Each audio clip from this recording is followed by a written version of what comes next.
आज के वीडियो में हम बात करने वाले हैं आपका जो प्रोफेशनल एथिक्स में जो आपका प्रैक्टिकल होने वाला है उसकी बात करेंगे।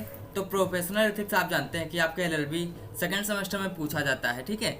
और इसका जो विधिक आचार अधिवक्ताओं की जवाबदेही एवं बेंचमार्क संबंध इसका पूरा नाम होता है। अगर जो यूनिवर्सिटी की बात की जाए तो यह जो पेपर जो है 100 नंबर का पूरा होता है, जिसमें से 80 नंबर का आपका जो आपका एग्ज़ाम हुआ, जैसे आपका एमसीक्यू बेस वाला, वो 80 नंबर का एग्ज़ाम होना चाहिए था, बट वो 100 नंबर का हुआ है। तो इसको जो है ये जो है यूनिवर्सिटी कर सकती है कि उस एग्ज़ाम को जो है जैसे आपका 100 नंबर का हुआ ना, उसको जो है 80 में कन्वर्ट कर ले, और 20 नंबर का आपका ये प्रैक्टिकल होता है, क्योंकि ये चीज़ें जो है बताई गई पहले से, ठीक है। तो वो चीज़ें हो सकती है, या फिर यूनिवर्सिटी के अकॉर्डिंग वो जैसा चाहे वो अपना कर सकती है। लेकिन हाँ, प्रैक्टिकल आप लोगों का होना ये जो है आप लोग जानते हैं, और प्रैक्टिकल आपके स्टार्ट होने वाले होंगे, ये आपके जो है कॉलेज के द्वारा आपको बता दिया गया होगा। तो प्रैक्टिकल में आपके जो है क्या पूछा जा सकता है, क्योंकि चाहे जो भी हो एग्जाम में आप जान सकते हैं कि आपके सिलेबस से आने वाला है, लेकिन प्रैक्टिकल में किसी के मन की बात पढ़ना या किसी के मन के अंदर जो क्वेश्चन आपके प्रति पूछा जाएगा वो थोड़ा बता पाना या फिर यहाँ पे समझा पाना थोड़ा मुश्किल होने वाला है। लेकिन हम प्रयास करेंगे कि आपको बेटर से बेटर चीज़ें देने की, क्योंकि अगर जो जिससे मान लीजिए 20 क्वेश्चन आपको बताए गए तो उसमें से ऐसा कुछ हो जाए कि आपको काफ़ी ज़्यादा रिलेटिव क्वेश्चन या फिर जो हम आपको बताएं वो आपको एग्जामिनर से जो वहाँ पे क्वेश्चन पुटअप की जाए तो काफ़ी ज़्यादा आपको जो है हेल्पफुल मिल हो पावे, ये आपका वीडियो, इस उद्देश्य से हम ये अपना वीडियो पूरा बनाएंगे, ठीक है। तो हम स्टार्ट करते हैं अपना वीडियो। तो सबसे पहले हम कुछ केसों की बात करेंगे, जैसे आपके जो है कुछ इंपॉर्टेंट केस हुए थे। जैसे अगर जो आपका जो सिलेबस की बात की जाए तो सिलेबस में आपके जो है जैसे राजेंद्र बनाम पाई वी एलेक्स वाला आपका केस हुआ था जो 2002 में हुआ था। उसके बाद बात की जाए तो एडवोकेट AIR 1962 का केस हुआ था जो सुप्रीम कोर्ट के से हुआ था, ठीक है। उसके आगे जो ऐसे केसों की बात की जाए तो कम से कम जो है 10-12 केस थे।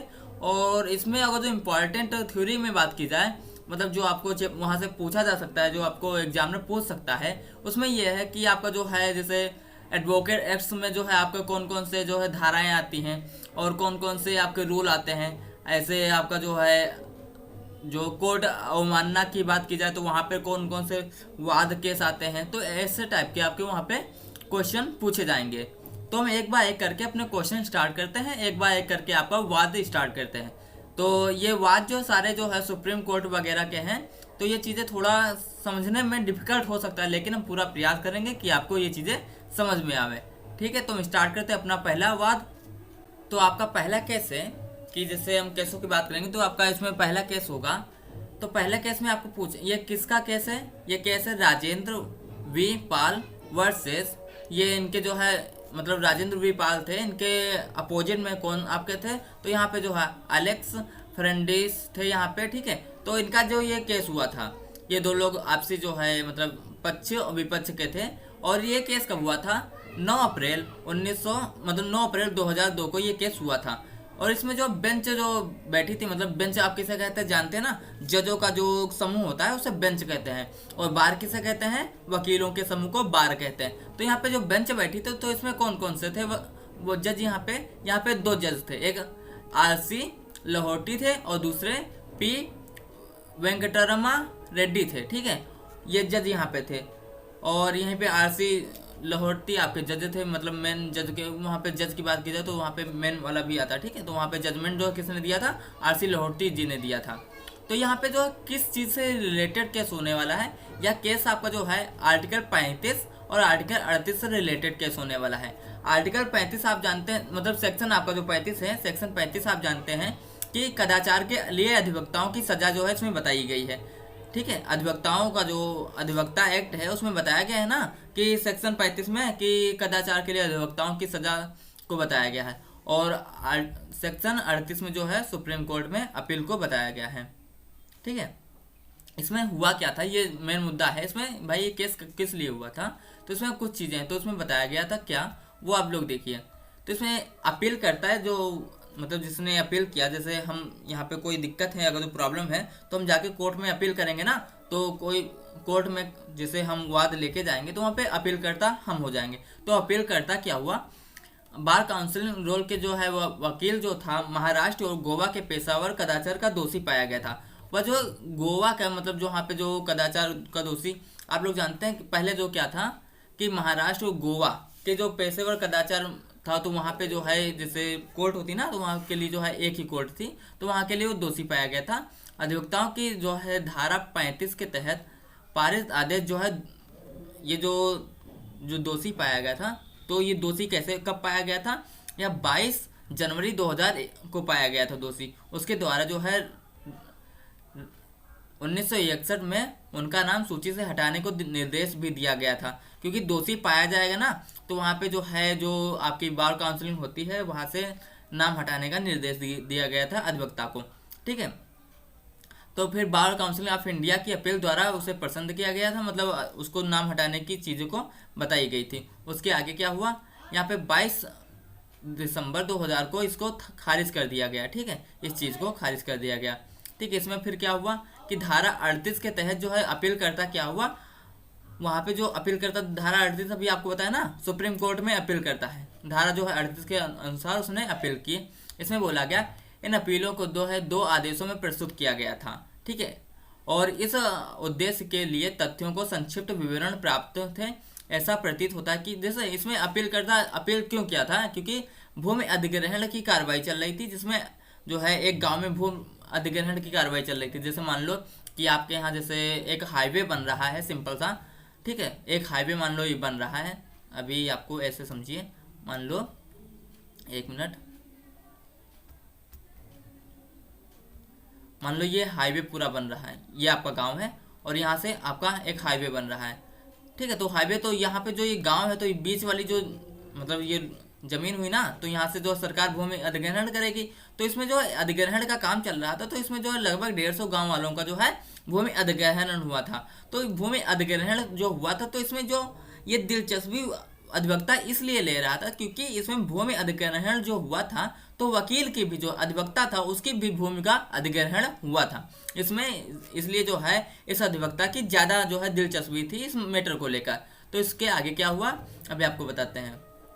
ठीक, भूमि अधिग्रहण का काम चल रहा था, तो इसमें क्या हुआ, उसमें से जैसे कोई भी चीज़ है, अगर जो कोर्ट में हम जाके पेश करते हैं, जैसे अगर जो हमको कोई मुकदमा लड़ना है, तो उसके लिए कोई फीस वगैरह लगती है, जैसे और भी काम चीज़ें होती हैं, जैसे पैसा वगैरह लगता है। ऐसा नहीं कि आप डायरेक्ट जाके जो है, भले ही आपको संविधान में बताया गया कि आपको जो है फ्री में जो है जैसे फ्री में आपको जो है न्याय के लिए जो है चीज़ें दी जाए, लेकिन ऐसा सब कुछ फ्री में नहीं हो पाता है, क्योंकि चाहे अधिवक्ता हो चाहे जो हो, उसके लिए भी उसको एक पैसा लगता है, एक मतलब जो है कीमत चुकानी होती। तो उसके लिए क्या हुआ कि सारे गांव वालों ने मिलकर जो है 150 गांव वालों ने मिलकर जो है अधिवक्ता को कहा कि मतलब उसके साथ में खड़े थे कि भैया हम जो है आपके साथ में खड़े हैं, आप हमारे लिए ये चीज़ करिए। उसमें से 3 लोगों ने क्या किया, अपीलकर्ता के खिलाफ शिकायत दर्ज कर ली।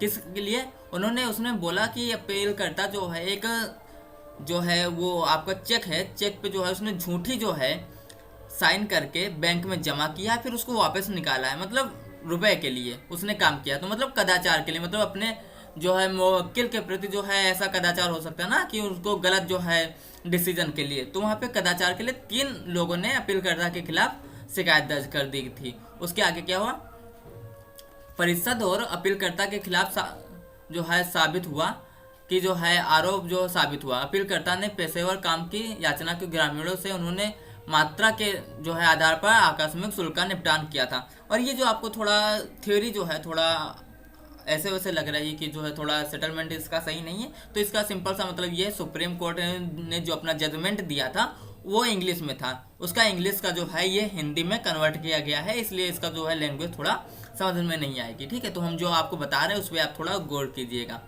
तो इसमें क्या हुआ, उसने कुछ की पहचान की एक बैंक खाता खोलने में दावेदार जिसमें चेक प्रदान किया, मुआवजे की राशि दर्ज की गई और फिर राशि वापस ली गई। बाद में पहचान झूठी निकली। देखो वहाँ पे जो है मान लो उसने जो है चेक जमा किया होगा, ठीक है, लेकिन पहचान झूठी निकली। इसके लिए जो 3 लोगों ने उसके खिलाफ जो है अपील जाहिर जो है दायर कर दिया था मुआवजे के लिए। ठीक है, तो इसमें क्या हुआ आगे, अपीलकर्ता द्वारा उठाए गए कई याचिकाओं में से और विद्वान वकील द्वारा इस न्यायालय के विचार के लिए दबाव डाला अपीलकर्ता यह है कि पूरा प्रकरण केवल ग्रामीण भोलापन की ओर से इशारा करता है, एक वकील के रूप में अपीलकर्ता का हिस्सा।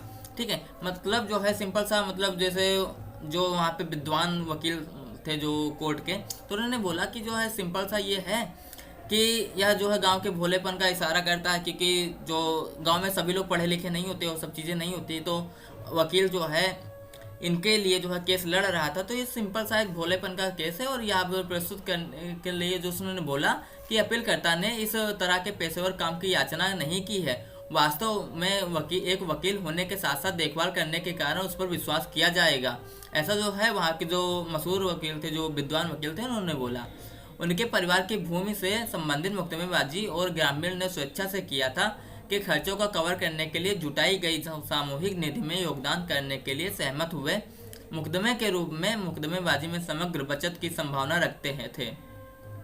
एक समूह के रूप में सामूहिक रूप से लड़कर खर्चे और इसी कोष में से यह अपीलकर्ता ने स्वयं सहित व्यय वहन किया था। ठीक है, तो ये चीज़ें वहाँ पे चली। 3 मुकदमा करता हुआ उन्होंने मुकदमा किया, तो ये सब चीज़ें हैं। फिर आगे क्या, अपीलार्थी के विद्वान अधिवक्ता ने कहा कि यह प्रथम दोष है। मतलब क्या हुआ, जो अपील वहाँ पे किया था, मतलब जैसे जब केस मतलब भूमि अधिग्रहण हो रहा था, तो अपील करता जो क्या था, एक एडवोकेट था। तो एडवोकेट के जो विद्वान अधिवक्ता थे, उन्होंने क्या कहा, एडवोकेट को लेकर उन्होंने कहा यह प्रथम दोष है। मतलब जो बैंक में जो है उसने चेक बाउंस हुआ या फिर चेक जो है नाम गलत हुआ, तो उन्होंने बोला कि यह जो है प्रथम दोष है। यदि हुआ तो अपीलकर्ता और यदि उसकी उम्र में अभी तक प्रारंभिक अवस्था में उसके जीवन में के लिए अभ्यास से वंचित कर दिया जाएगा।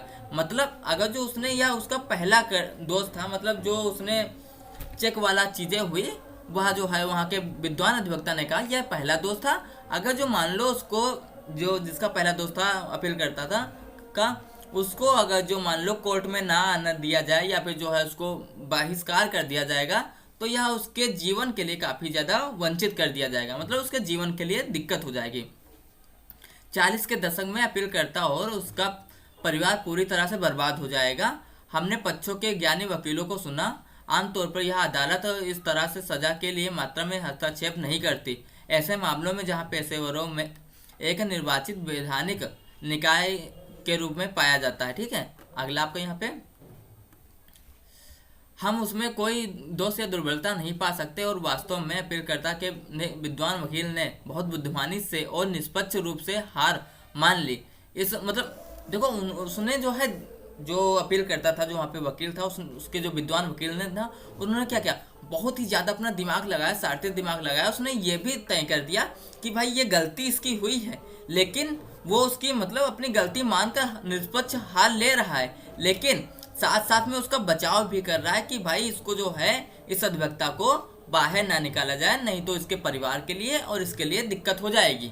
ये चीज़ उसने कोर्ट ने, सुप्रीम कोर्ट ने ये चीज़ मानी भी। आगे यहाँ पे क्या है, इस तरह की खोज को चुनौती दी और खुद को पीछा करने तक ही सीमित रखा, जिसे केवल दया अपील कहा जा सकता है। दया अपील भी होती है, जैसे ये जो अगर जो बात की जाए तो जज के ऊपर जो है डिपेंड करता है कि अगर जो दया अपील चाहे तो कर सकता है। ठीक है, किसी व्यक्ति को प्रतिबंधित करना अपने जीवन के लिए, अपने करियर को आगे बढ़ाने के लिए एक अत्यधिक सजा होती है। भाई अगर जो अधिवक्ता को प्रतिबंधित कर देते तो उसके लिए एक सजा हो जाती है, जो कि दिक्कत होती।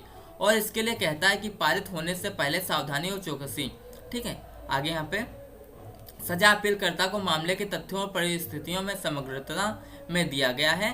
अदालत के विवेक को चुभने के लिए यह इतना अनुपातहीन है कि सिवा जो है यह अपीलकर्ता के खिलाफ गंभीर का आरोप की गंभीरता का गठन करने वाला उदाहरण ऐसा कोई अन्य अवसर प्रतीत नहीं होता। मतलब ऐसा कोई चीज, मतलब उसने जो अपील करता था उसने ऐसा अवसर नहीं लिया कि जो है इतना बड़ा जो है उसने गंभीर आरोप कर दिया हो, तो ऐसा कोई चीज़ नहीं था वहाँ पे।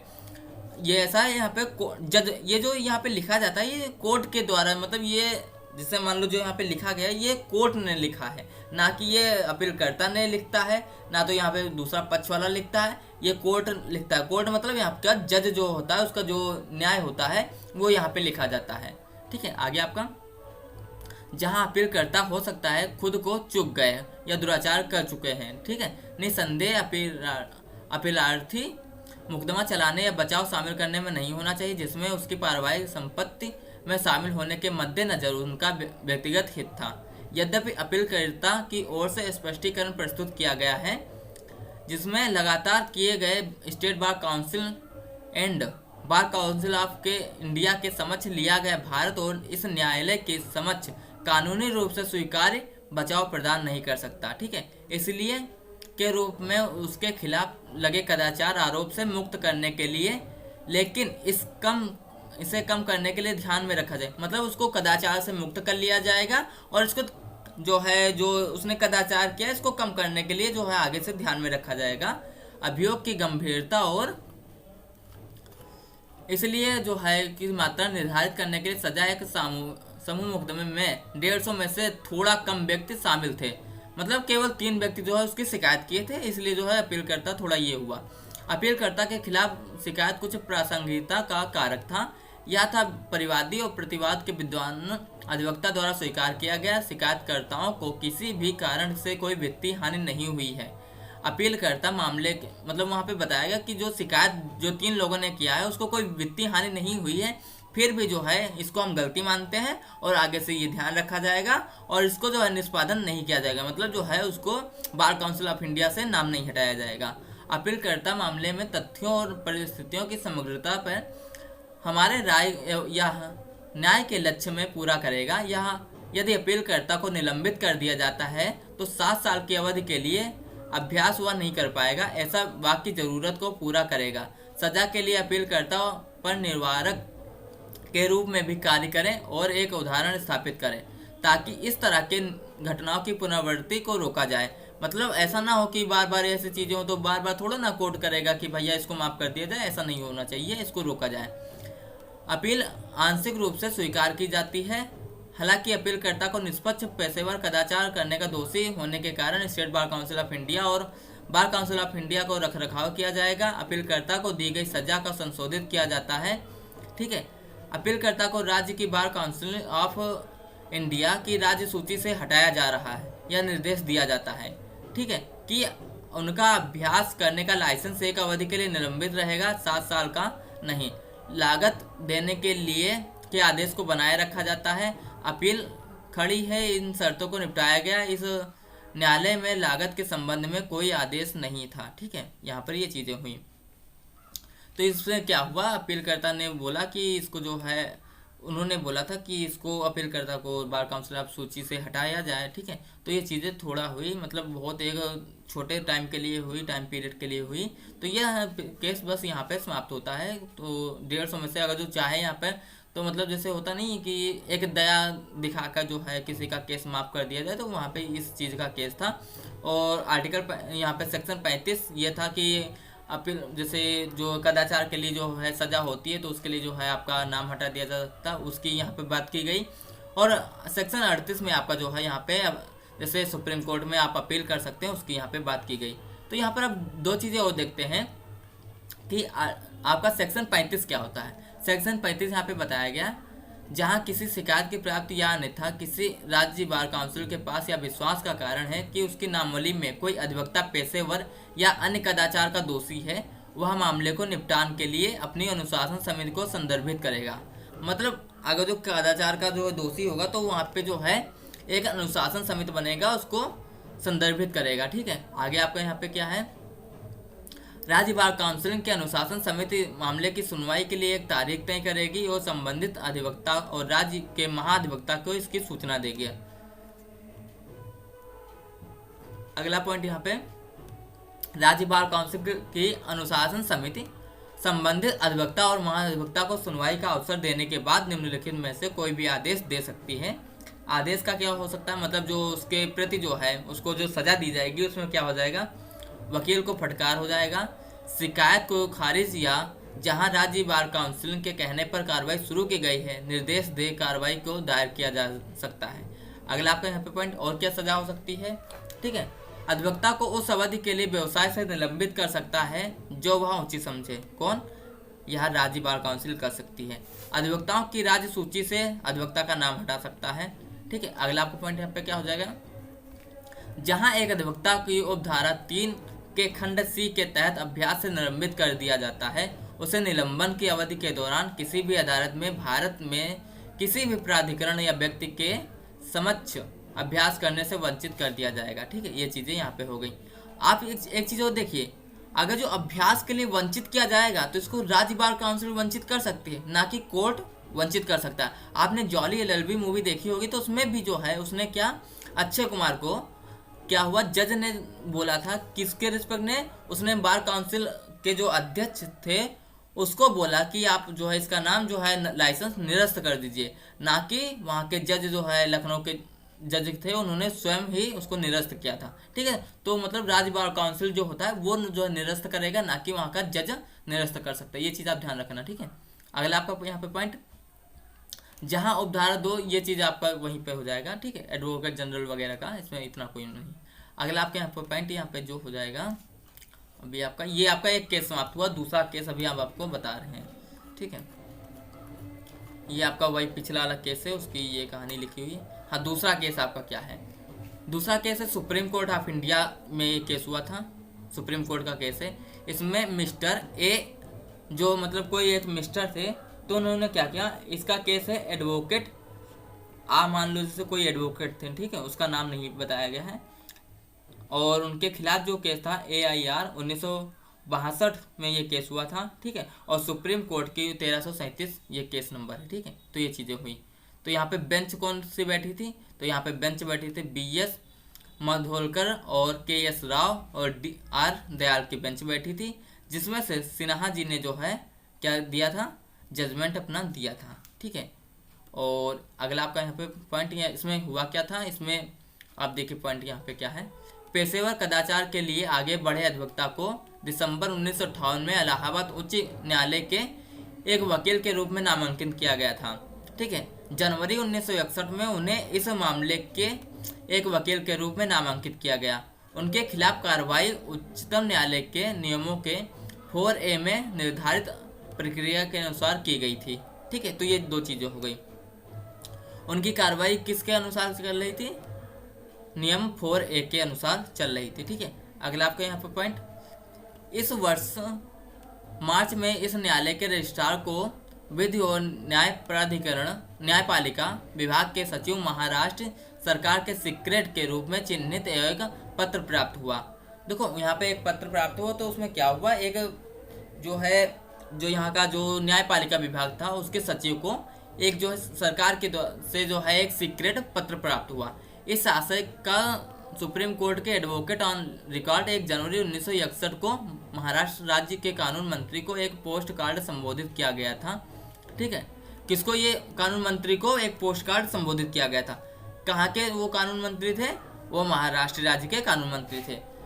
ठीक है, आप लोग जानते हैं ना कि वकील जो है अपना पोस्टर नहीं छपवा सकता है, मतलब जो है अपने काम के लिए जो है ये नहीं दिखवा सकता। जैसे कोई भी चीज़ है, जैसे प्रोडक्शन में देख लिया जाए, प्रोडक्ट में देख लिया जाए, या फिर जो है रिलायंस जियो कोई भी चीज़ देख लीजिए, तो सबका बैनर लगा होता है, तो ऐसे वकील अपना बैनर नहीं लगवा सकता है। ठीक है, तो वो वाला केस यहाँ पे बताया गया है। ठीक है, तो आप इसको समझने की कोशिश करिएगा। इसमें बताया गया कि एक पोस्ट कार्ड संबोधित किया गया था, जो काम के लिए विज्ञापन और याचना का एक बड़ा मामला है। आप समझ रहे ना, वकील अपने काम के लिए कभी भी पोस्टर नहीं छपवा सकता, ना फिर जो है विज्ञापन के लिए कार्ड छपवा सकता है। ठीक है, कि भैया हम इसका प्रचार कर रहे हैं, हम यहाँ के ये हैं वो है। ठीक है, तो ऐसा नहीं, वो अपना कॉन्टेक्ट वाला जो है एक छोटा सा कार्ड जरूर छपवाता है, वो अपने काम के लिए जो है विज्ञापन नहीं छपवा सकता, बैनर नहीं छपवा सकता है। ठीक है, ये चीज़ें आप ध्यान रखना। अगला यहाँ पे पॉइंट है, मूल पोस्ट कार्ड पत्र के साथ इस अनुरोध के साथ संलग्न किया गया था कि इस मामले को मुख्य न्यायाधीश और सर्वोच्च न्यायालय के अन्य न्यायाधीशों के समक्ष ऐसी कार्रवाई के लिए रखा जा सकता है जो उनके प्रभुत्व को उचित लगे। पोस्ट कार्ड जिसे X के रूप में चिन्हित किया गया था, A के बाद की गई कार्रवाई में इन शर्तों में है। अब जो A थे, मिस्टर A, उनके खिलाफ जो है ये था। ठीक है, तो यहाँ पे क्या है, अब देखो मिस्टर A जो है एडवोकेट ऑन रिकॉर्ड क्या कहते हैं, सुप्रीम कोर्ट जो है यहाँ पे जो है ये आप जानते हो, उसका पता है सुप्रीम कोर्ट का। ठीक है, और इसमें जो है कहाँ पे सुप्रीम कोर्ट है, ये चीज़ें हैं। तो ये केस कब हुआ था आपका, 19 जनवरी 19 आपका ये केस कब हुआ था, 1961 में ये आपका केस हुआ था। ठीक है, 1961 और 62 में ये केस हुआ था, 19 जनवरी की बात है लगभग की। तो इसमें क्या हुआ, इसमें लिखा गया था, आदरणीय सर जय हिंद, आपका ध्यान उच्चतम न्यायालय नियम 1950 के आदेश 4 के नियम 20 की ओर आकृष्ट किया जाता है। ठीक है, सर्वोच्च न्यायालय में एक रिकॉर्ड के नियुक्त करने के लिए इस नियम के अनुसार एक एडवोकेट ऑन रिकॉर्ड के अलावा कोई भी अधिवक्ता उपस्थित नहीं होगा और किसी भी मामले में जब तक पैरवी करे तब तक वह एडवोकेट ऑन रिकॉर्ड द्वारा निर्देश न दिया गया हो। ठीक है, आपको इस न्यायालय में एक एडवोकेट ऑन रिकॉर्ड मिल गया है, लेकिन आप अगर सहमत हो तो आपकी सेवा में निपटान में रखना चाहूँगा। मतलब यहाँ पे क्या था कि वो जो एक व्यक्ति था उसने जो है वहाँ के भेजा कि अपना पोस्ट कि भैया ऑन रिकॉर्ड मिल गया तो आपकी सेवा में निपटान करना चाहूँगा। आगे यहाँ पे क्या बोला गया, एहसान होने की उम्मीद है, धन्यवाद, आपका तहे दिल से शुक्रिया, और कानून मंत्री महाराष्ट्र सरकार बॉम्बे। अगला आपका यहाँ पे पॉइंट, यहाँ पे अब क्या बोला गया ये चीज़ आप सुनिए।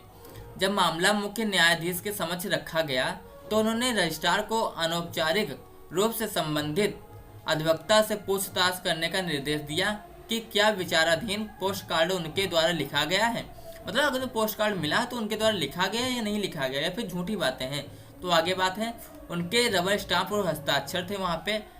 रजिस्ट्रार ने उसे बुलाया और उसके प्रश्नों में उत्तर में अधिवक्ता ने स्वीकार किया कि पोस्ट कार्ड पर उसकी रबड़ की मुहर और हस्ताक्षर है और यह वास्तव में उनके द्वारा भेजा गया था। ठीक है, उन्होंने रजिस्ट्रार को यह भी बताया कि उन्होंने अन्य पार्टियों को इसी तरह के पोस्ट कार्ड संबोधित किया गया था। अधिवक्ता ने कहा कि उन्हें इस बात का एहसास नहीं था कि उन पोस्ट कार्डों को संबोधित करते हुए वह कोई गलत काम कर रहे हैं। मतलब अधिवक्ता बोल रहा कि भैया हम उसको जो पोस्ट कार्ड भेज रहे हैं उसको ये चीज़ नहीं पता था कि ये चीज़ गलत है, ना ही उसको ये पता था कि ये शिष्टाचार का उल्लंघन है। तो ये चीज़ें वहाँ पे चल रही थी। तो वहाँ पे आपको आगे देखिए क्या है कि मुख्य न्यायाधीश ने पूर्वोक्त सूचना प्राप्त होने से इस न्यायालय के 3 न्यायाधीशों की एक समिति के समक्ष मामले को रखा गया। ठीक है, समिति ने इसे संदर्भित मामले पर विचार किया और इसकी राय प्राप्त करने पर मुख्य न्यायाधीश ने बार के 3 सदस्यों श्री बिशन नारायण और श्री ए रंगनाथाम चेट्टी वरिष्ठ अधिवक्ता जो थे और श्री IN श्रॉफ अधिवक्ता श्री के साथ एक न्यायाधिकरण का गठन किया। मतलब एक समिति बनाई गई। ठीक है, तो उसमें क्या हुआ, बिशन नारायण ने इसके अध्यक्ष के रूप में अधिवक्ता की थी और अधिवक्ता के कथित आचरण की आवश्यक जांच करने के खिलाफ कार्रवाई की। अधिवक्ता को दिए गए नोटिस के जवाब में उन्होंने यह आरोप लगाकर सबसे गैर जिम्मेदाराना व्यवहार करने का चुना कि महाराष्ट्र सरकार द्वारा विचाराधीन शिकायत झूठी, दुर्भावनापूर्ण और गलत है। ठीक है, मतलब शिकायत गलत है ऐसा उन्होंने बोला। ठीक है, उन्होंने इनकार किया कि उन्होंने प्रश्न में लिखा पत्र जो लिखा था जिसे उन्होंने किसी भी बदमाश के काम के रूप में वर्णित किया था। उन्होंने बोला कि ये चीज़ें जो है मैंने नहीं किया, किसी और ने किया, जिससे मतलब होता नहीं, जैसे आप जानते हैं कि चीज़ें गलत जो है वायरल हो जाती हैं। जैसे अभी आपकी जो है LLB की स्कीम जो है वायरल हो गई थी गलत, तो उन्होंने बोला ऐसा जो है बदमाश कोई जो है बदमाशी किया है तो ऐसे गलत काम किया गया है। ठीक है, तो उन्होंने बोला कि उन्होंने आगे कहा कि भले ही यह साबित हो गया कि विचाराधीन पत्र उनके द्वारा लिखा गया है, इसके अवलोकन मात्र से पता चलता है कि इसमें कुछ भी अव्यावसायिक या अन्यथा आपत्तिजनक नहीं था। और उन्होंने आगे कहा कि निश्चित रूप से यह किसी को आग्रह नहीं है काम करता है, आग्रह के लिए काम नहीं करता है। ठीक है, अगर कोई किसी भी व्यक्ति से पूछता है कि क्या इसकी आवश्यकता है तो यह उसके इच्छा पे जो है डिपेंड करता है कि हाँ उसको सेवा लेने का चाहिए या नहीं लेना चाहिए। वकील की अपनी ओर से गवाह के रूप में पूछताछ की गई। ट्रिब्यूनल ने उसे पोस्ट कार्ड दिया। ट्रिब्यूनल द्वारा निम्नलिखित प्रश्न और अधिवक्ता द्वारा दिए गए उत्तर निर्धारित तरीके से दिखाए गए हैं, मतलब जो नीचे आपको बताए गए हैं। उन्होंने रजिस्ट्रार के सामने जो भी कुछ स्वीकार किया उसे अस्वीकार कर दिया। मतलब रजिस्ट्रार के सामने उन्होंने जो स्वीकार किया था फिर कोर्ट में आकर उन्होंने अस्वीकार कर दिया। अब एक चीज़ आप लोग सोच रहे होंगे कि ये कहानी हमको क्यों बताई जा रही है। तो देखो, कहानी आपको इसलिए बताई जा रही है, जैसे मान लिए आपका जो है एग्जामिनर जो है आपका जो वहाँ पे वाइवा ले रहा है तो उसने पूछा कि अधिवक्ता का जो है प्रचार करने के लिए क्या आप जो है बोर्ड लगवा सकते हैं, क्या आप जो है पोस्टर लगवा सकते हैं। तो क्योंकि भाई सामने वाले के मन में पता नहीं चलेगा कि वो क्या पूछने वाला है। तो ये केस अगर जो आपके इंपॉर्टेंट केस हैं, जो आपके सिलेबस केस हैं, ठीक है, जो आपके मतलब देखा जाए ना तो वाइवा के लिए ही बने हैं, तो आप ये अगर जो कहानी जान रहे होंगे तो वहाँ पे उसको अच्छे से जवाब दे पाएंगे, इसलिए ये कहानी आपको हम बता रहे हैं। बाकी कोई जो है मतलब नहीं इस कहानी को बताने का, ठीक है। तो ये चीज़ें आप लोग थोड़ा तहे दिल से मतलब जो है इत्मीनान से इसको सुनिए और इस पर गौर कीजिएगा, ठीक है। तो ये चीज़ें आपको समझ में आएंगी और आप अच्छे से अपना वाइवा दे पाएंगे। अगला आप यहाँ पे अब यहाँ पे जो यहाँ पे चलेगा वो अब यहाँ पे ये बताया जाएगा कि ट्रिब्यूनल ने क्या बोला और गवाह ने क्या उसका आंसर दिया। तो ट्रिब्यूनल क्या कहता है, यह पोस्ट कार्ड है जिसे कोर्ट के संज्ञान में लाया गया है, आपका ही बताया गया है, यह वह पोस्ट कार्ड है जो आपने लिखा है। तो गवाह क्या बोलता है, नहीं ट्रिब्यूनल, क्या यह आपके कार्यालय से नहीं गया है, ऐसा ट्रिब्यूनल ने बोला। तो गवाह क्या बोलता है, साक्षी नहीं, इसमें कोई शक नहीं है कि यह मेरे कार्यालय से मुहर लगी है, लेकिन यह मेरे द्वारा नहीं लगाई गई है। जैसे कहते नहीं कि हम आपको ये चीज़ जो है हमारे यहाँ से भेजी गई है, फिर आप क्या कहते हैं कि हमने ये नहीं भेजी। चाहे सिंपल सा इसका उदाहरण एक देखिए, देखो कभी कभी ऐसा होता है कि हम किसी को फ़ोन लगाते हैं, ठीक है, और वो सामने वाला फ़ोन उठा लेता है, लेकिन अगर तुमको बात नहीं करनी होती है तो क्या कह देते हैं कि गलती से फ़ोन लग गया या फिर किसी दूसरे ने लगा दिया। सेम टू सेम कहानी यहाँ पे है। तो ट्रिब्यूनल ने बोला कि ये हमारे ऑफिस से तो ज़रूर भेजा गया है, लेकिन ये हमने नहीं भेजा है। ये ट्रिब्यूनल ने बोला, ये साक्षी ने बोला, ठीक है, किसको, ट्रिब्यूनल को बोला, ठीक है। अगला आपके यहाँ पे पॉइंट क्या हो जाएगा कि ट्रिब्यूनल क्या कहता है कि आप कहते हैं कि उस पर आपका नाम लिखा है, जो रबर स्टैंप दिखाई दे रहा है वह आपके कार्यालय का है, लेकिन यह आपके द्वारा नहीं लगाया गया। साक्षी कहता हाँ बिल्कुल ये हमारे द्वारा नहीं लगाया गया है। फिर ट्रिब्यूनल क्या कहता है, क्या इस पोस्ट कार्ड पर लिखी हस्तलेखन आपकी हस्तलेखन है। गवाह क्या कहता है, नहीं ट्रिब्यूनल, और जो हस्ताक्षर पत्र के पीछे हैं आप कहते हैं कि वह हस्ताक्षर आपके नहीं है। साक्षी नहीं, यह मेरा हस्ताक्षर नहीं है।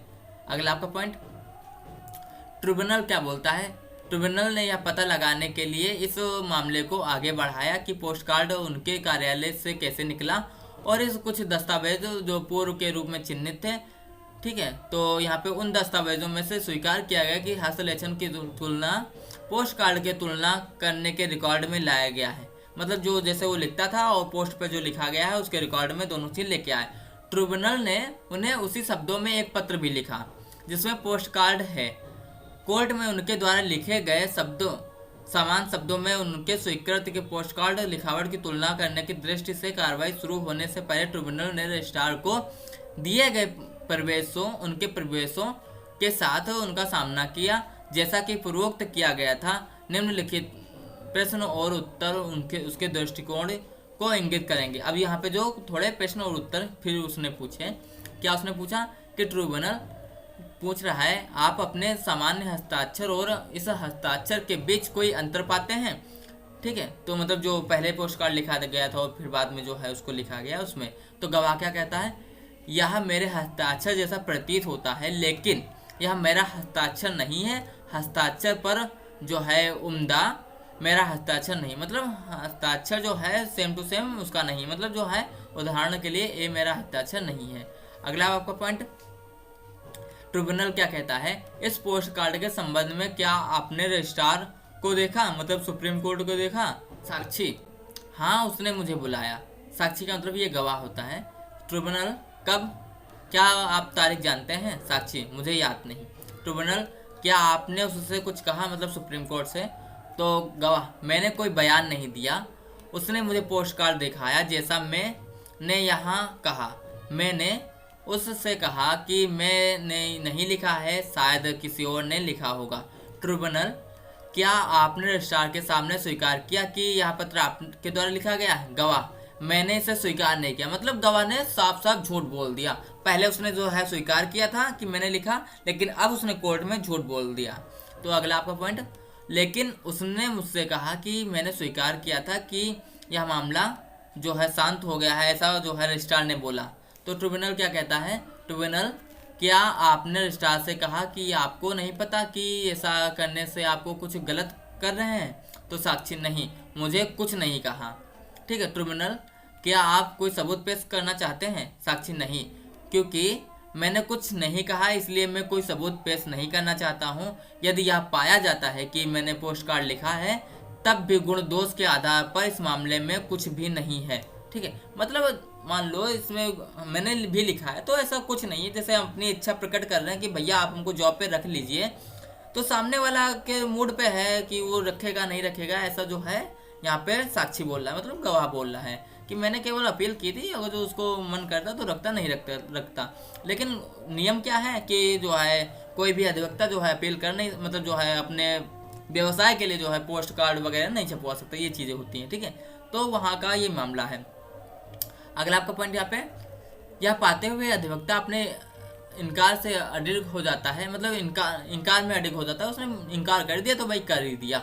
उसने पोस्ट कार्ड लिखा था या कि उसने रजिस्ट्रार के समक्ष कोई बयान दिया था। ट्रिब्यूनल ने रजिस्ट्रार को गवाह के रूप में बुलाया और गंभीर पुष्टि से उससे पूछताछ की। रजिस्ट्रार ने अपना सबूत दिया और पिछली रिपोर्ट का कुछ पूरी तरह से समर्थन किया कि वकील ने उनके सामने स्वीकृत किया था।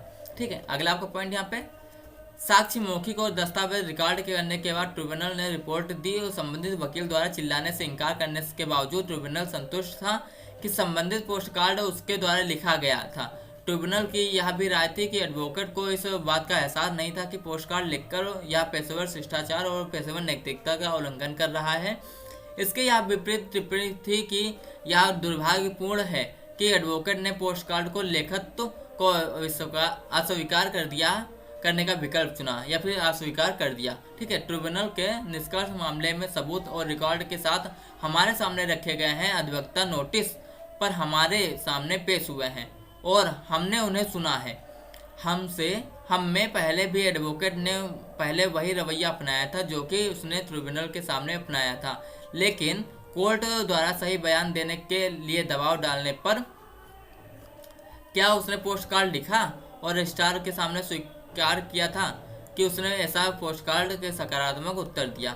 अगला आपके यहाँ पे पॉइंट कि किसी भी संदेह से परे यह स्पष्ट है कि अधिवक्ता ने उक्त पत्र को महाराष्ट्र सरकार को संबोधित करते हुए उनका संक्षिप्त विवरण मांगा था कि उसने जो है इस न्यायालय के रजिस्ट्रार के समक्ष स्वीकार किया था कि उसने पोस्ट कार्ड और ऐसे अन्य पोस्ट कार्ड अन्य पक्षों को लिखे थे और उसने ऐसा इस न्यायालय के अधिवक्ता के रूप में अपने पद की अवहेलना करते हुए किया था।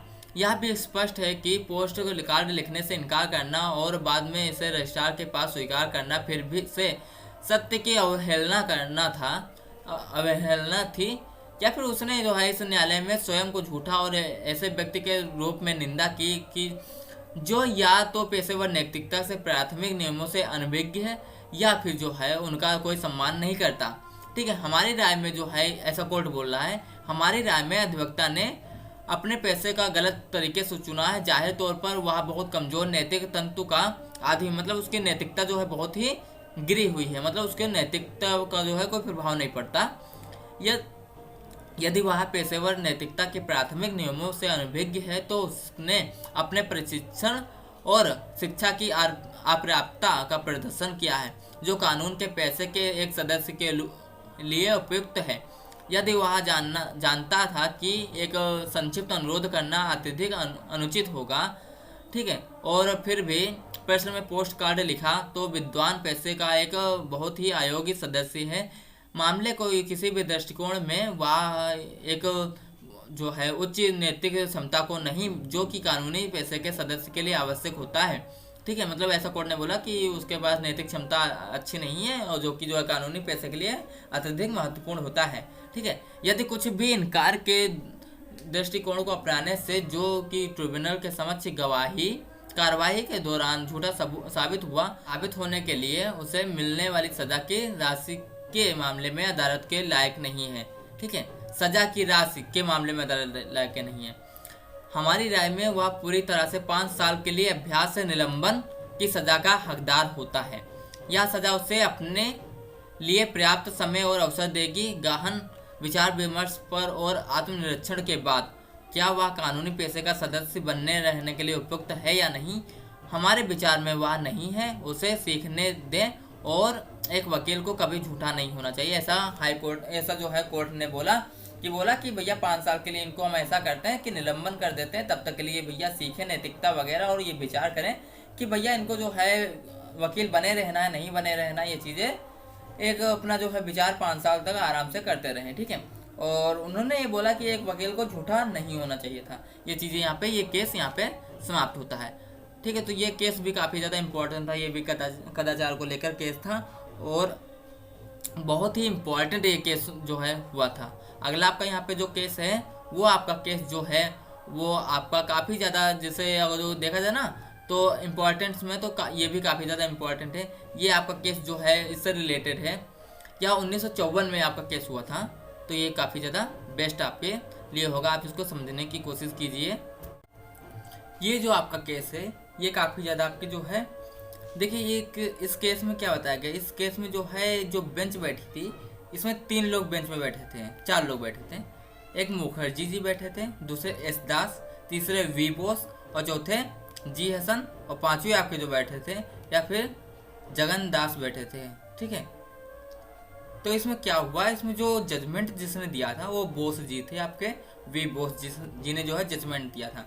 मान लीजिए 5 लोगों की सीट बैठती है, बेंच बैठती है, तो 5 लोगों में एक मुख्य जो होता है वो जो है जजमेंट देता है। तो इसमें मुख्य जो थे वो आपके बोस जी थे, ठीक है।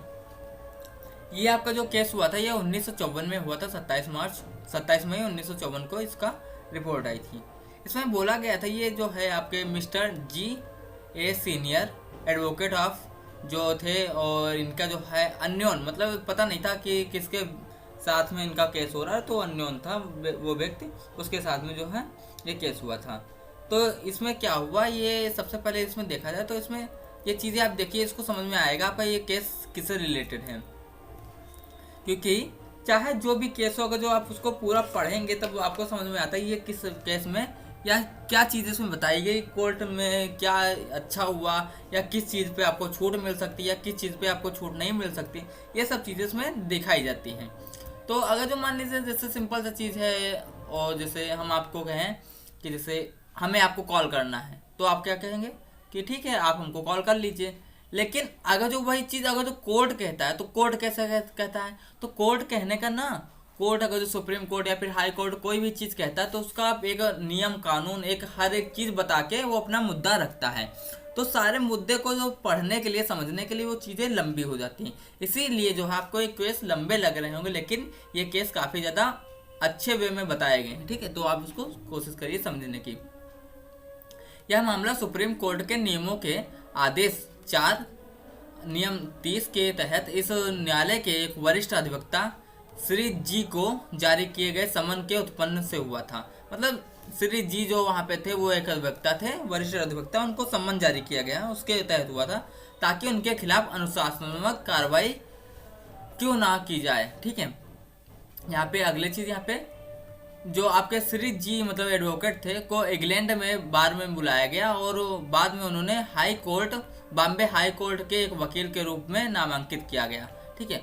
वह इस कोर्ट के एडवोकेट भी थे। 20 दिसंबर 1952 को उन्होंने एक ग्राहक के साथ एक समझौता किया था, जिसके तहत ग्राहक ने उसे 50% भुगतान करने का वचन किया था। किसी भी वसूली के लिए वह कानूनी कार्रवाई में कर सकते हैं, ठीक है, जिसके संबंध में वह लगा हुआ था, ठीक है। उच्च न्यायालय को इसकी सूचना दिए जाने पर मामला जो है बार काउंसिल को भेजा गया, और बार काउंसिल को अधिनियम 11(1) के तहत इनके 3 सदस्यों द्वारा जांच की गई। उन्होंने अपनी राय दर्ज की, पेशेवर कदाचार है, मतलब जो है भाई वसूली के लिए जो है यहाँ पे केस हुआ था, 50% वसूली की बात की गई थी, ठीक है, तो उसके लिए केस हुआ था। उसमें बोला कि पेशेवर कदाचार है। उच्च न्यायालय ने सहमति व्यक्त की और श्री जी को 6 महीने के लिए बॉम्बे उच्च कोर्ट ने एक वकील के रूप में अभ्यास करने से निलंबित कर दिया। विद्वान न्यायाधीशों ने माना कि उनके पास इस न्यायालय के एक अधिवक्ता के रूप में उनकी स्थिति को प्रभावित करने की कोई शक्ति नहीं है, ठीक है। इसलिए निर्देश दिया कि उनके निर्णय को एक प्रति इस न्यायालय को प्रस्तुत की जाए, ताकि यह न्यायालय इस पर ऐसी कार्रवाई कर सके जैसा कि वह उचित समझे। इस रिपोर्ट को कार्रवाई करते हुए न्यायालय ने याचिकाकर्ता को आदेश दिया कि आदेश 4 और नियम 30 के तहत नोटिस जारी करने का कारण बताया। उनके खिलाफ अनुशासनात्मक कार्रवाई क्यों ना की जाए। ठीक है, लगभग उसी समय श्री जी ने संविधान के अनुच्छेद 32 के तहत एक रिट की याचिका दायर की। आप लोग जानते हैं अनुच्छेद 32 जो है काफ़ी ज़्यादा इम्पोर्टेंट जो है, किसी भी लाइफ के लिए हो जाता है, व्यक्ति उसके तहत रिट जो है जारी कर सकता है। हम इस क्रम में खुद को समन में लाए गए मामले को सीमित कर रहे हैं। ठीक है, उन्होंने जो है अपने आप को सीमित कर दिया कि भैया हम इसमें लेके आए हैं, हम खुद को सीमित कर रहे हैं। तथ्यों के बारे में कोई विवाद नहीं है, वे अनुच्छेद 32 के तहत श्री जी की याचिका में निर्धारित है और इस प्रकार है। उन्होंने क्या बोला आप सुनिए। यहाँ पे कहा जाता है कि 23 जुलाई 1951 को मिस्टर जी ने क्लाइंट के बड़ौदा थिएटर्स लिमिटेड के साथ एक तस्वीर पर काम करने के लिए एक समझौता किया जिसे वे बनाने का इरादा रखते थे। पारिश्रमिक पर सहमति व्यक्त की गई। ठीक है, रुपया 15,000, इसमें से 3,000 का भुगतान किया गया और शेष राशि 12,000 चित्र के पूरा होने पर भुगतान किया जाना था। ऐसा कहा जाता है कि विवाद की तिथि को बड़ौदा थिएटरों ने स्वीकार किया कि 9400 दे था, लेकिन जैसा कि उन्होंने भुगतान नहीं किया, ग्राहक ने श्री जी के अपने पैसे वसूली का सर्वोत्तम तरीके के बारे में सलाह ली और जानना चाहते थे कि खर्च और शुल्क क्या है।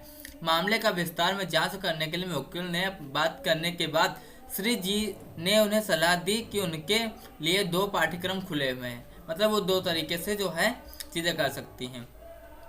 सबसे पहले एक दीवानी मुकदमा था। उन्होंने बताया कि इसकी कीमत करीब 1.25 लाख रुपए होगी। कोर्ट फीस और खर्च के लिए 800 और लगभग रुपए। ठीक है, फीस के लिए 1250। दूसरा विकल्प कार्रवाई को बंद करना था। मुवक्किल को बताया गया कि इनमें कोर्ट को फीस कम होगी, लेकिन श्री जी की फीस ज़्यादा होगी क्योंकि समापन की कार्रवाई आमतौर पर लंबी होती है। इसमें बताया गया कि आप भैया ऐसे करके जो है वहाँ पे कोर्ट से चीज़ें आगे बढ़वा सकते हैं, या फिर आप इस चीज़ों को बंद कर दिया जाए और जिसमें जो है कोर्ट की फीस कम होगी, लेकिन श्री जी की जो फीस होगी वो ज़्यादा हो जाएगी क्योंकि यहाँ पे आमतौर पर कार्रवाई लंबी होती है। ग्राहक ने बाद के पाठ्यक्रम को प्राथमिकता दी, मतलब दूसरा वाला उन्होंने माना, और लेकिन कहा कि वह रुपए का भुगतान नहीं कर सकता। खर्च के लिए आमतौर पर 200 और संबद्ध के उन्होंने कहा कि भुगतान करने के लिए बहुत गरीब थे और इसलिए उन्होंने एक प्रस्ताव बनाया जिन्हें उन्होंने लिखना कम कर दिया।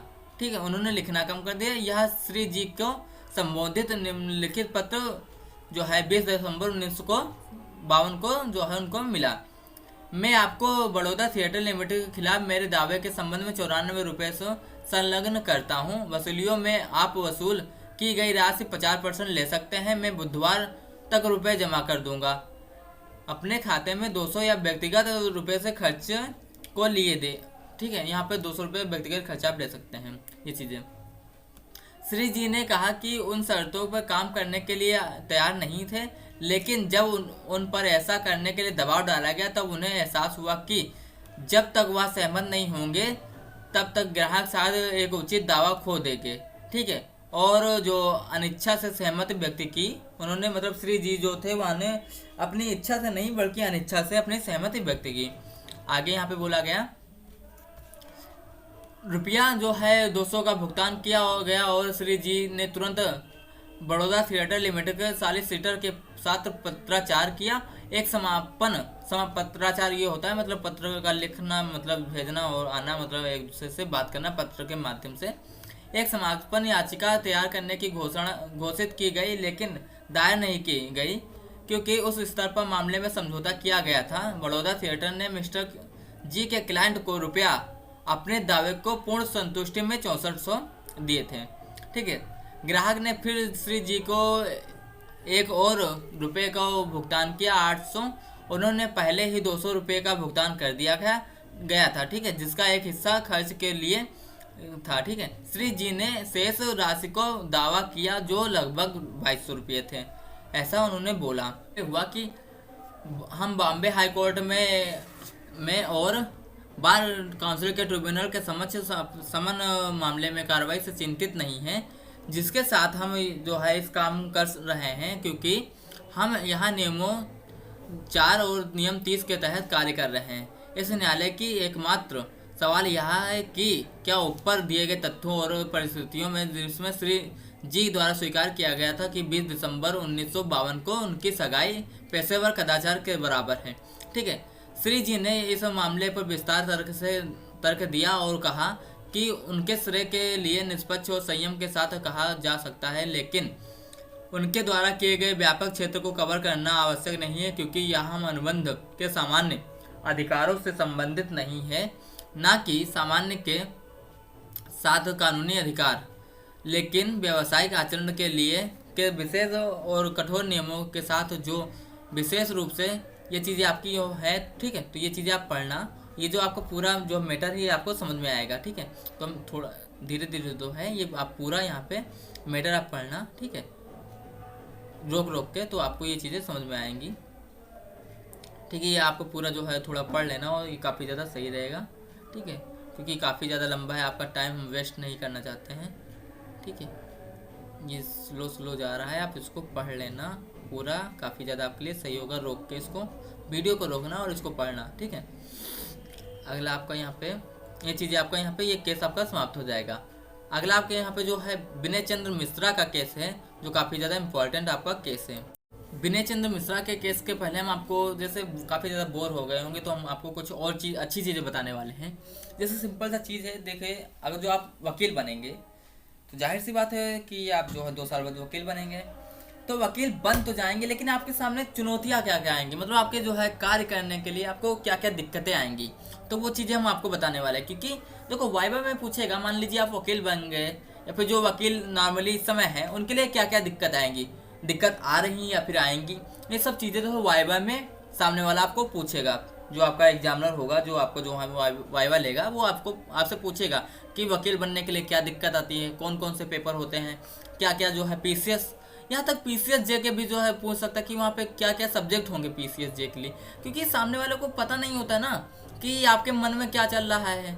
ठीक है, तो वो कुछ भी पूछ सकता है।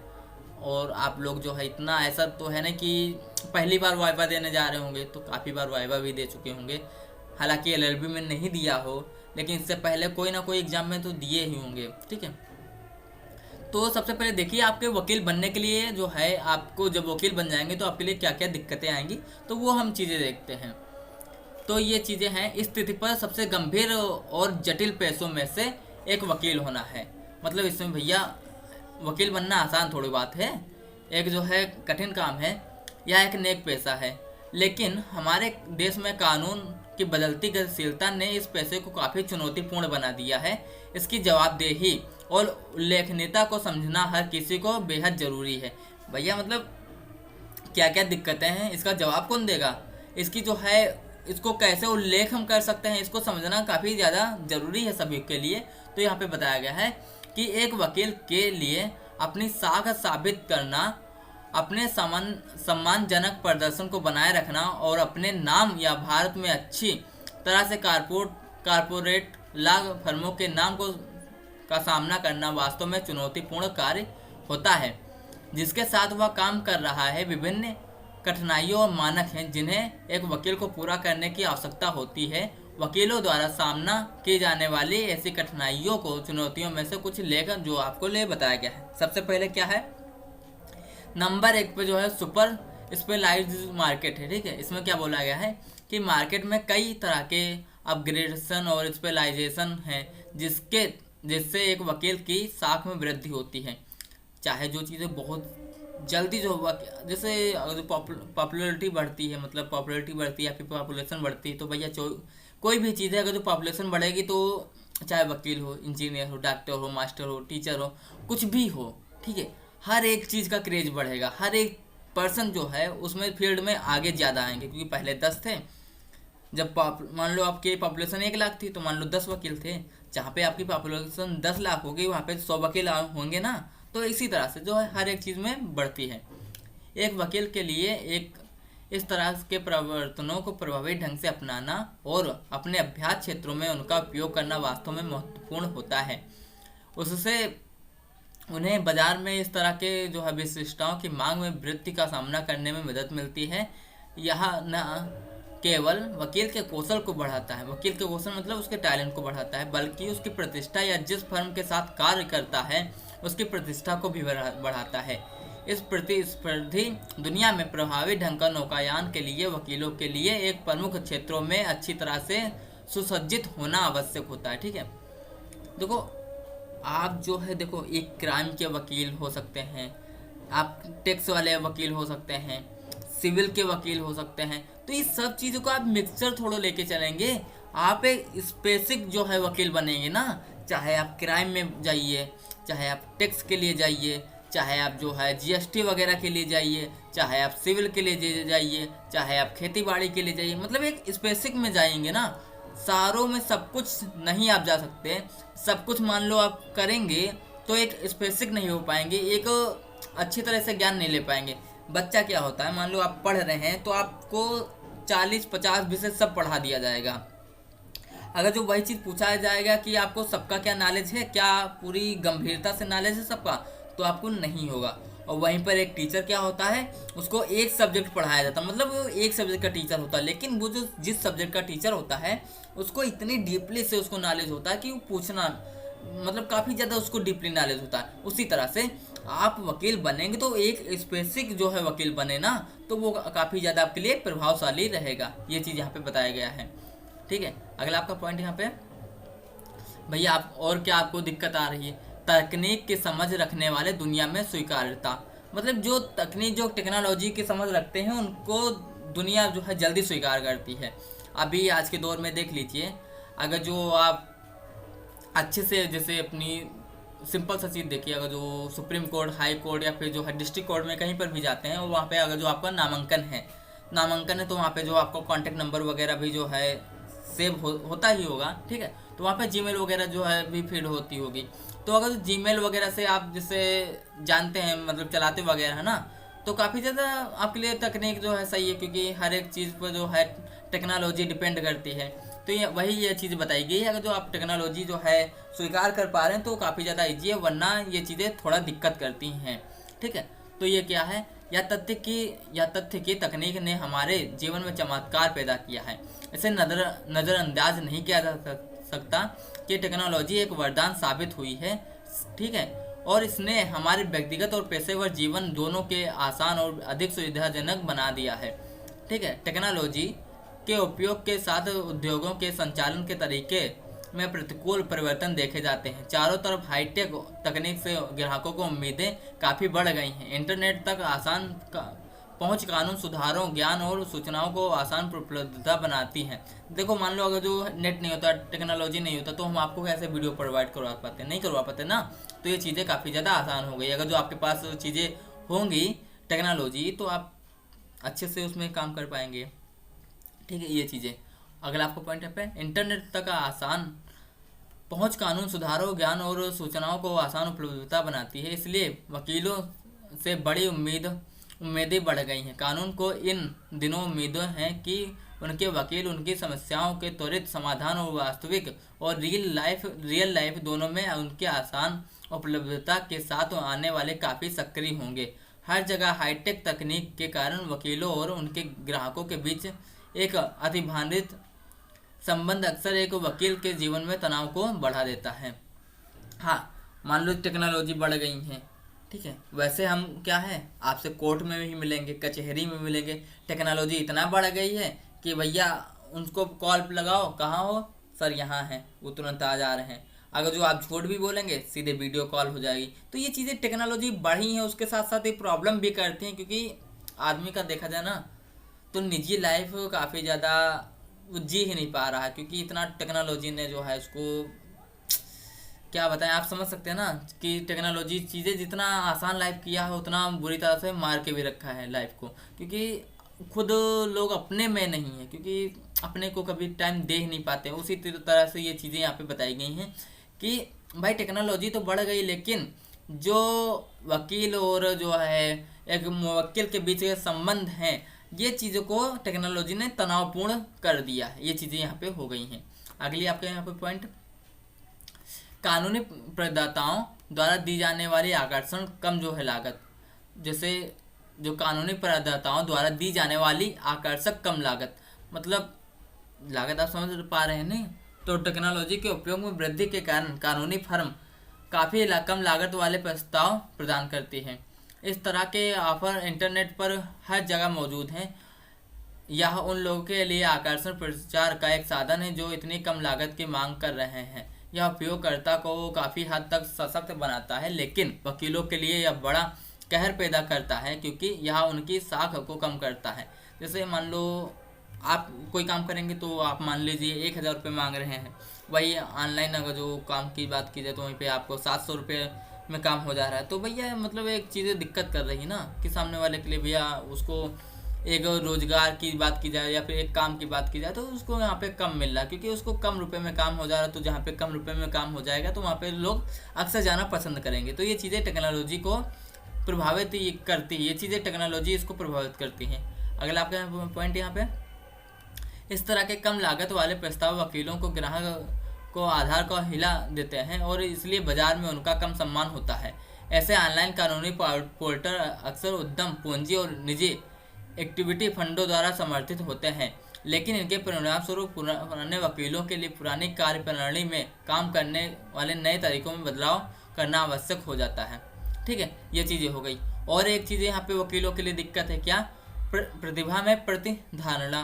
बाजार में वकीलों के रूप में कई नए चेहरे सामने आ रहे हैं। हालांकि बड़े प्रतिष्ठित वकीलों ने खुद को अलग साबित करने के लिए उनके लिए अपने विशेष क्षेत्र में कड़ी मेहनत करना और इसलिए बाजार में बढ़ती प्रतिस्पर्धा को सामना करना काफ़ी महत्वपूर्ण हो गया है।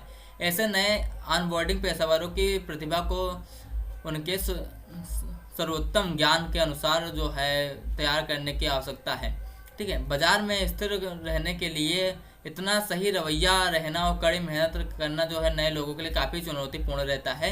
यहाँ तक कि भारत की सबसे अच्छी कॉर्पोरेट लॉ फर्मों का बाजार में उपलब्ध बाकी कंपनियों से खुद को अलग करने की ज़रूरत है। ये चीज़ हो गई। और बाजार में जो है बड़ी प्रतिस्पर्धा, मतलब ज़्यादा वकील होंगे तो ज़्यादा जो है प्रतिस्पर्धा बढ़ जाएगी, मतलब वहाँ पे ये चीज़ें हो गई। यह वैश्वीकरण का युग है। वकीलों का क्षेत्र में उन्नत वैश्वीकरण ने एक वकील को प्रदान करने की जाने वाली सेवाओं को काफ़ी हद तक प्रभावित किया है। उन्हें विदेशों में अपनी सेवाओं प्रदान करने के लिए पहले सभी पेशेवर बच्चों को मूल्यांकन करने के लिए आवश्यकता होती थी। यह दुनिया भर में बड़े शोध का विषय है कि जैसे निकट भविष्य में विभिन्न देशों में अभ्यास करना वकीलों के लिए फ़ायदेमंद हो सकता है। यह उन वकीलों के सामने चुनौतीपूर्ण में से है जो एक रूप में उभरा है, जो राष्ट्रीयकरण सीमाओं के पार प्रस्तुत करना या अभ्यास करना चाहते हैं। ठीक है, ये प्रतिस्पर्धा बढ़ गई, मतलब जैसे जितने लोग बढ़ेंगे वहाँ पर प्रतिस्पर्धा बढ़ जाएगी, इसमें कोई नई बात नहीं। ठीक है, और प्रतिस्पर्धा बढ़ेगी तो आपको मेहनत करनी ही पड़ेगी क्योंकि जहाँ पे 10 लोग होंगे वहाँ पे जो है, जहाँ पे 10 लोग होंगे तो वहाँ पे जो है ज़्यादा जो है आपको टेंशन होगी कि भैया मेरे पास काम नहीं आएगा तो उनके पास जाएगा, उनके पास नहीं आएगा तो उनके पास जाएगा। और जहाँ पे 2 लोग होंगे तो वहाँ पे इतना ज़्यादा प्रतिस्पर्धा नहीं होगी, वहाँ पे इतना आपको टेंशन नहीं होगी। तो जहाँ पे ज़्यादा लोग बढ़ते रहेंगे तो वहाँ पे प्रतिस्पर्धा बढ़ती रहेगी और प्रतिस्पर्धा बढ़ेगी तो आपको मेहनत करनी ही पड़ेगी। तो ये चीज़ें एक देखा जाए तो थोड़ा मुश्किल नहीं है, लेकिन हाँ ये आपकी मेहनत पर डिपेंड करता है। ठीक है, अगला आपका यहाँ पे पॉइंट ये चीज़ें हो। और यहाँ पे क्या है दिक्कत जो आपकी कर रही, भारतीय कानूनी बाजार का उद्घाटन, ये चीज़ें हो गई, ये वकीलों के लिए दिक्कत है। वैकल्पिक जो है बिलिंग मॉडल, ये दिक्कत है। सुपर स्पेशलाइजेशन का आपका युग अभी बताए, कानूनी सेवा बाजार बताया अभी। प्रतिभा प्रतिधारणा, ये आपको करना ही पड़ेगा। अगर जो आपके अंदर प्रतिभा होगी, टैलेंट होगा, तभी आपकी कद्र होगी। ठीक है, ये चीज़ें दिक्कत होगी। कानून का शासन, आप लोग जानते हैं कि आप चाहे जितनी किसी की मदद करना चाहें, अगर जो आप कानून के जो है कानून के ऊपर नहीं है, क्योंकि मान लीजिए कोई गरीब आया या फिर कोई भी आया, आप उसकी मदद करना चाहते हैं विधिक के लिए, तो आप उसको अपने 500 रुपये नहीं दे सकते क्योंकि वहाँ पे आपको कानून का शासन लागू हो जाएगा। क्योंकि कोई भी मुवक्किल को अपने पास से आप उसको रुपये नहीं दे सकते कार्रवाई के लिए, या फिर इन सब चीज़ों के लिए भी जो है कानून का शासन होता है। ठीक है, लेखांकन परामर्श फर्मों से खतरा होता है आपको, या फिर अगर जो आप कह दें ठीक है तो अपने मतलब जो है बिजनेस के लिए आप जो पोस्टर वगैरह नहीं छपवा सकते, ये सब चीज़ें भी यहाँ पे दिक्कत करती है। ठीक है, तो ये सब चीज़ें जो है वहाँ पे आपको पूछा जा सकता है कि आपको क्या क्या चीज़ें दिक्कत है। ठीक है, ये आपको वाइवा वाला टीचर आपसे पूछ सकता है। और वाइवा को समझाने के लिए बस आज के लिए इतना ही। और अगर जो आप लोग सपोर्ट करेंगे तो वाइवा को लेकर जो है आपको इसी तरह से या फिर इससे बेहतर वे में आपको जो है 4-5 वीडियो और मिलेंगे। ठीक है, अगर जो आप लोग सपोर्ट नहीं करेंगे तो फिर सॉरी उसके लिए, क्योंकि आगे के वीडियो फिर नहीं मिलेंगे। ठीक है, तो आप लोग सपोर्ट कीजिए, और जो है 3-4 वीडियो जो हैं काफ़ी ज़्यादा जो इम्पोर्टेंट वाले केसेस हैं वो हम आपको बताएंगे, और भी काफ़ी ज़्यादा जो क्या आपके लिए सही रहेगा कि दुराचार आपका क्या होता है, ये सब चीज़ें अभी आपकी बाकी हैं। ठीक है, तो ये सब चीज़ें हम आपको बताएंगे, तो आप लोग सपोर्ट करते रहिए। और आपको अभी जो है काफ़ी ज़्यादा आपके वीडियो इसमें बचे हुए हैं वाइवा को लेकर, हम आपको वो भी करवा देंगे। ठीक है, टेक केयर, बाय बाय।